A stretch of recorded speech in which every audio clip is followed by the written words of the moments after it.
So we've done the categories page for the administrators, we've done the products page for the administrators. We aren't going to do the orders page for the administrators yet. Let's rather work on the pages that allow customers to make orders. So if we log out as an administrator, we want to make the products page where customers can order products, and the basket page where customers can check out the items, and the register page we have already. So let's start with the products page, this one here.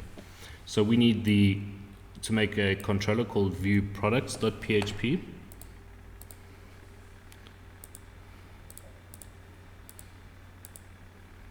Okay, so in the root of our project, let's create a new file called viewProducts.php.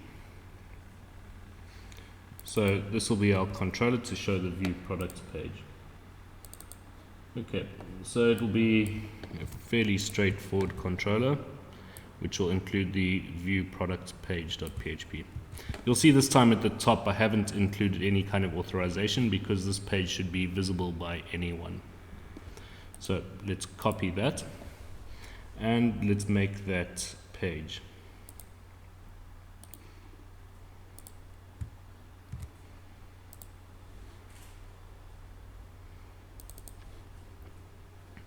Okay, so in the view products page, again it will just be a very basic page template.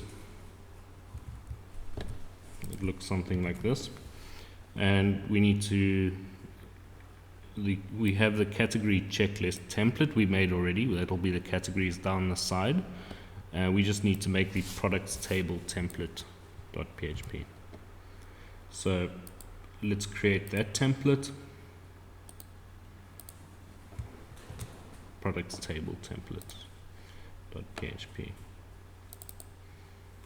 It'll be very similar to the other template for our product, except this one won't have anything where you can edit the products. It'll just allow you to choose products and select the ones you want to buy. So the code will look something like this. It's similar to what we had before. So first of all, we're going to need the products model, and we're going to set the result array to be false. Okay. So if it's given an order ID, then what we will show is all of the orders products for that order ID. The reason I have this is because I'm going to reuse this template later. So if this page has an order ID given to it as an get variable, we'll only show the products for that order. Otherwise, we show all of the products and categories in stock. So if we have an order ID, we'll show in the table all of the products for that order.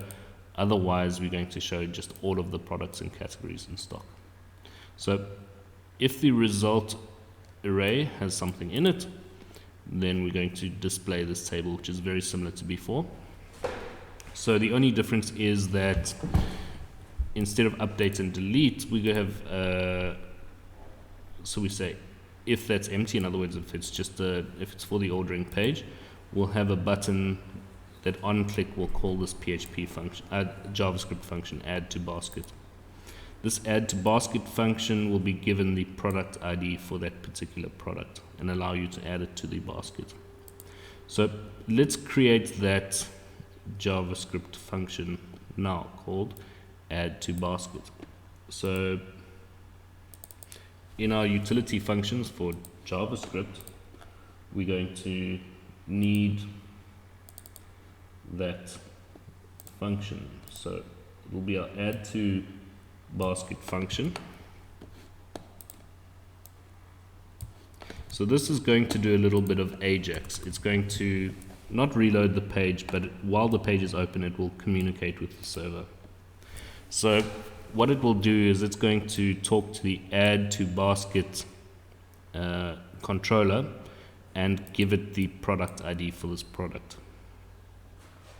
If it's successful, it will say an alert added to basket, and it will reload the page. Otherwise, it will alert not added to basket. So let's create this controller here, which will receive the product ID. So in the root of my project, let me create a new file called add-to-basket.php. Okay, so here it is here. So what this will do, this controller will receive the order ID. Okay, so it will receive the product ID rather. Okay, and the way we're going to do this is we're going to store these product IDs that the customer is ordering in the session. So first of all, let's just check that we do have a product ID from the get variable. Then we're going to say if empty in the session a index called basket, then we'll create a new array at basket. Then what we'll do is just add the product ID into that array called basket. And if we have successful, we'll change response to be true, and then this controller will just echo true or false if it was successful or not in adding that to the session. So when you click this button, it will send that product ID to this controller. This controller will add that product ID to the array in the session, and we'll have a list of everything that this particular user has ordered in their session. Okay, so we're not saving their basket in the database. We're saving their basket, all the items that they've ordered in their session. Okay, so let's just save what we have so far and have a look at our page. Okay, so if we go to products, we have an error, so let's see if we can debug this and fix it. So it says this is an undefined function, get products and categories in stock. So the reason for that is we haven't created that function yet. So we'd need to create that function in our product model. So let's go to our products model. Okay, and let's add that. Okay, get products and categories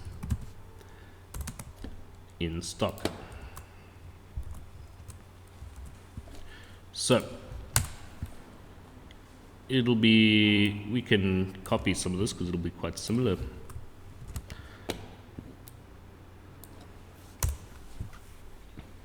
Okay, so categories and products we are joining as before. Okay, but we only want the ones which are in stock. So we can add a where clause to this SQL and say where the quantity is more than or equal to 0.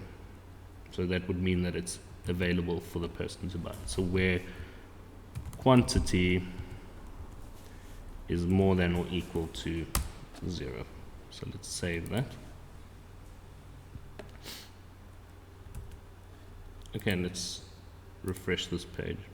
Okay, so you'll see if there were none of these available, this row would not be displayed because it would have a quantity of 0. Well, actually, we've made a slight mistake there then, because if it wasn't in stock, it would have a quantity of 0. So actually, we wouldn't want more than or equal to 0, we would want more than 0. So let's save that. Okay. Right, so that's our product page. And what I should be able to do is when I click add to basket, It says here, it alerts and says added to basket. Okay. So that hasn't saved that order, the fact that I've ordered that in the database. It's saved it in our session for this particular person who's visiting the site. So that's very simply our products page. Next, we want to actually do our basket page where we can view what is in the basket. So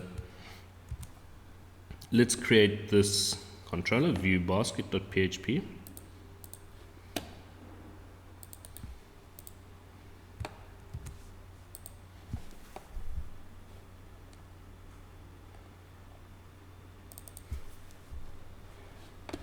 Okay.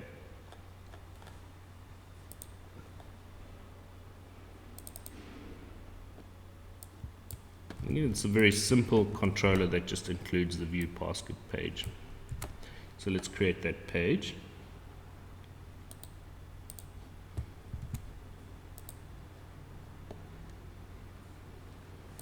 View basket page.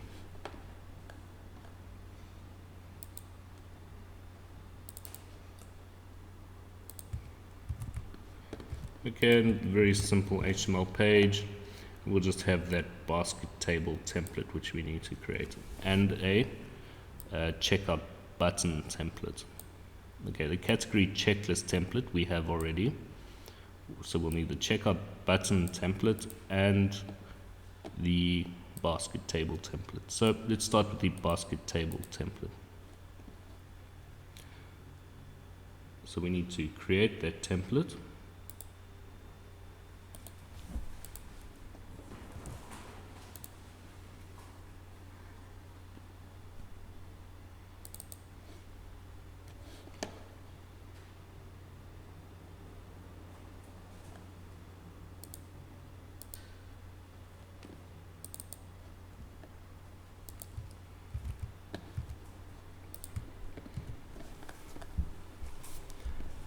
Okay, so we need to, in the products model, we're going to need a new function called get basket products. That will get the products for this basket. So let's create that function in our products model.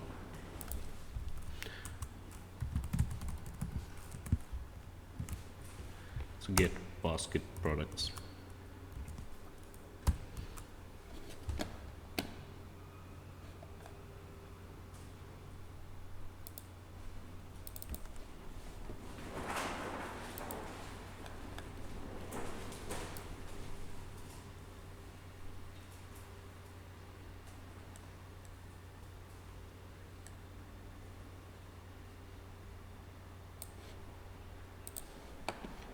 Okay, so what we want to do is, first of all, make sure that we'll only do this if the basket, if at this location, this index in the session array, we actually have an array of product IDs. Okay, then what we're going to do is the array which is at this location, we're going to use this PHP function called implode. And what that does is it'll make a list of all the product IDs separated with a comma and a space. So let's say that that array had the numbers 1, 2, and 3. What this would give us is in the products, it would then change that to 1, 2, 3, as it would give us that as a string. So we're saving that as a string into products. We need that because we'll need that list when we write our SQL. So what you're going to do is select star from products and adjoin categories on products.categoryID equals to categories.categoryID, where products.productID in that list of products. So it'll only show the products where that product ID is in that list of numbers from the basket. And then we will return that result array. So let's save all of that.